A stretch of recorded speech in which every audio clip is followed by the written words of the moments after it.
പെരിയ ഇരട്ടക്കൊലപാതകം നടന്ന അപ്പോൾ തന്നെ പറഞ്ഞ കാര്യങ്ങളാണ് സിപിഎം ആവർത്തിക്കുന്നത്. അതായത് കേസിൽ പാർട്ടിക്ക് ബന്ധമില്ല, ഈ പ്രാദേശികമായി നടന്ന ചില തർക്കങ്ങൾ ഉണ്ടായിരുന്നു, അത്തരത്തിൽ ഉള്ള തർക്കമാണ് കൊലപാതകത്തിലേക്ക് നയിച്ചത് എന്ന കാര്യമാണ് സിപിഎം സംസ്ഥാന സെക്രട്ടറി അടക്കം പറയുന്നത്. ഇനി ഈ ഗൂഢാലോചനാവാദം പൊളിഞ്ഞു, ഈ CBI അടക്കം വന്ന് കൂടുതൽ പേരെ പ്രതി ചേർത്തു, അത് പാർട്ടിയെ കളങ്കപ്പെടുത്താനുള്ള ഒരു നീക്കമായിരുന്നു, അത്തരത്തിലുള്ള ഗൂഢാലോചനാവാദമൊക്കെ പൊളിഞ്ഞു എന്ന് LDF കൺവീനർ അടക്കം പറയുന്നുണ്ട്. കേസുമായി ബന്ധപ്പെട്ട് ഇന്ന് പെരിയ ഇരട്ടക്കൊലപാതക കേസുമായി ബന്ധപ്പെട്ട് വന്ന വിധിയുമായി ബന്ധപ്പെട്ട വിശദാംശങ്ങളിലേക്ക് ഒരിക്കൽ കൂടി പോകേണ്ടതുണ്ട്. കൊച്ചിയിൽ നിന്ന് സിജോ വി ജോണാണ് വിവരങ്ങൾ പങ്കുവയ്ക്കാൻ ചെയ്യുന്നുണ്ട്. സിജോ, കേസുമായി ബന്ധപ്പെട്ട് ഇപ്പോഴും പാർട്ടി പറയുന്നത് ഈ ഡയറക്റ്റ് ആയിട്ട് ബന്ധമില്ല, പക്ഷേ 4 പാർട്ടി നേതാക്കൾ അടക്കം ജയിലിലേക്ക് ജാമ്യം റദ്ദാക്കപ്പെട്ട് ജയിലിലേക്ക് പോകേണ്ട സാഹചര്യമാണ് ഉണ്ടായത്.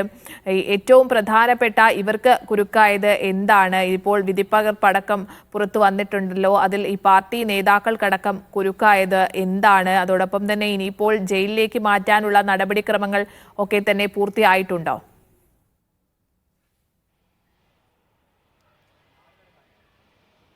ജയിലിലോട്ട് മാറ്റുന്നുള്ള നടപടിക്രമങ്ങൾ പുരോഗമിച്ചുകൊണ്ടിരിക്കുകയാണ്. ജഡ്ജ്മെന്റ് പകർപ്പ് വാങ്ങണം, അതോടൊപ്പം തന്നെ ഇതിൽ ഒപ്പിട്ട് പ്രതികൾ നൽകേണ്ടതുണ്ട്, അതിൻ്റെ പകർപ്പൊക്കെ വാങ്ങേണ്ടതുണ്ട്. അതിനുള്ള നടപടിക്രമങ്ങളാണ് നടന്നുകൊണ്ടിരിക്കുന്നത്. എന്തായാലും വൈകാതെ തന്നെ പ്രതികളെ ജയിലിലേക്ക് മാറ്റും. ഈ നടപടിക്രമങ്ങൾ പൂർത്തിയാകുമെന്ന് തന്നെയാണ് പ്രതീക്ഷിക്കുന്നത്.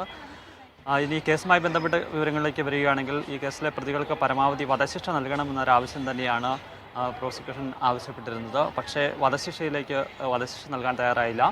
അതിന് പകരം 1 മുതൽ 8 വരെയുള്ള പ്രതികളും അതോടൊപ്പം തന്നെ മറ്റ് 10ഉം 15ഉം പ്രതി 12ാം പ്രതിയും 15ാം പ്രതി ഈ ആളുകൾക്കാണ് ജീവപര്യന്തം ശിക്ഷ ഇപ്പോൾ കോടതി വിധിച്ചിരിക്കുന്നത്. മറ്റ് 4 നേതാക്കളുണ്ട്. നേതാക്കൾ ഉൾപ്പെടെ KV കുഞ്ഞിരാമനാണ് അതിൽ പ്രധാനപ്പെട്ട ഒരു രാഷ്ട്രീയ ശ്രദ്ധാകേന്ദ്രമായി എന്താവും ശിക്ഷയെന്ന് കാത്തിരുന്നത്. അദ്ദേഹത്തിന് പരമാവധി 7 വർഷം ശിക്ഷ വരെയാണ് ലഭിക്കാതിരുന്നത്. പക്ഷേ കോടതി 5 വർഷത്തെ ശിക്ഷ വിധിക്കുകയും ചെയ്തിട്ടുണ്ട്. നമുക്കറിയാം, 3 വർഷം ശിക്ഷ ലഭിക്കുകയാണെങ്കിൽ മാത്രമാണ് കോടതിയിൽ നിന്ന് ജാമ്യം ലഭ്യമാകുക. അത് 5 വർഷം ശിക്ഷയാണ് എന്നുള്ളത് കൊണ്ട് തന്നെ നേതാക്കൾക്കാർക്കും ഇപ്പോൾ കോടതിയിൽ നിന്ന് ജാമ്യം ലഭ്യമായിട്ടില്ല. എന്തായാലും ഈ വിധിക്കെതിരെ അപ്പീൽ നൽകുമെന്നാണ് CPM നേതൃത്വം തന്നെ വ്യക്തമാക്കിയിരിക്കുന്നത്. പ്രതികളും അഭിഭാഷകനും അക്കാര്യം വ്യക്തമാക്കുകയും ചെയ്തിട്ടുണ്ട്. സ്വാഭാവികമായും അടുത്ത നടപടികളിൽ നിന്ന് അപ്പീലിലോട്ട് പോവുക എന്നുള്ളതാണ് നിലനിൽക്കുന്നത്. ഈ കുഞ്ഞിരാമനെ സംബന്ധിച്ചിടത്തോളം തിരിച്ചടിയായത് പ്രധാനമായും ഒരു മാധ്യമപ്രവർത്തകൻ്റെയും അതോടൊപ്പം തന്നെ ഒരു ASIയുടെയും ബേക്കൽ ASIയുടെയും മൊഴിയാണ്. ഈ പ്രതികളെ 2ാം പ്രതിയെ പിടിച്ചുകൊണ്ട് പോകുന്നതിൽ, അതായത് ഒരു മാധ്യമപ്രവർത്തകന് ഈ പ്രതി എവിടെ ഉണ്ടായിരുന്നു എന്നുള്ളത് സംബന്ധിച്ച വിവരങ്ങൾ ലഭിച്ചിരുന്നു. അതിൻ്റെ അടിസ്ഥാനത്തിൽ അദ്ദേഹം അവിടെ പോയി ഒരു ഫോട്ടോ എടുക്കുകയും അതിനുശേഷം ഈ ബേക്കൽ ASIയെ വിവരം അറിയിക്കുകയും ചെയ്തിരുന്നു. ഈ വിവരം അറിഞ്ഞ് ബേക്കൽ ASI ഈ 2ാം പ്രതിയെ പിടികൂടുന്നതിന് വേണ്ടി സ്ഥലത്തെത്തി. പക്ഷേ അവിടെ എത്തിയാണ് ഈ KV കുഞ്ഞിരാമൻ്റെ നേതൃത്വത്തിൽ ഈ പ്രതിയെ മോചിപ്പിക്കുകയും ചെയ്തിരുന്നത്.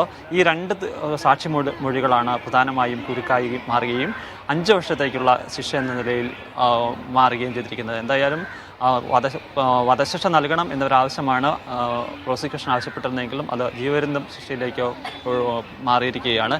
എല്ലാവർക്കും ഈ പറയുന്ന പ്രതികൾക്ക് എല്ലാവർക്കും കടുത്ത ശിക്ഷ നൽകണം എന്നൊരാവശ്യം തന്നെയായിരുന്നു ഇവരുടെ കൊല്ലപ്പെട്ടവരുടെ മാതാപിതാക്കൾ ഉന്നയിക്കുകയും ചെയ്തിരുന്നത്. എന്തായാലും ഇപ്പോൾ വലിയ രീതിയിലുള്ള പ്രതിരോധത്തിൽ, നേരത്തെ പറഞ്ഞതുപോലെ തന്നെ വലിയ രീതിയിലുള്ള പ്രതിരോധത്തിലേക്ക് CPM മാറുകയും ചെയ്യുകയാണ്. പക്ഷേ പ്രത്യക്ഷമായി ഇപ്പോഴും തള്ളിപ്പറയാൻ വേണ്ടി CPM തയ്യാറാകുന്നില്ല. എറണാകുളം CPM ജില്ലാ സെക്രട്ടറി ഉൾപ്പെടെ പ്രതികളെ നേരിൽ കണ്ട് ഇപ്പോൾ അല്പസമയം മുമ്പ് ഇവിടെ എത്തി നേരിൽ കാണുകയും ചെയ്തു.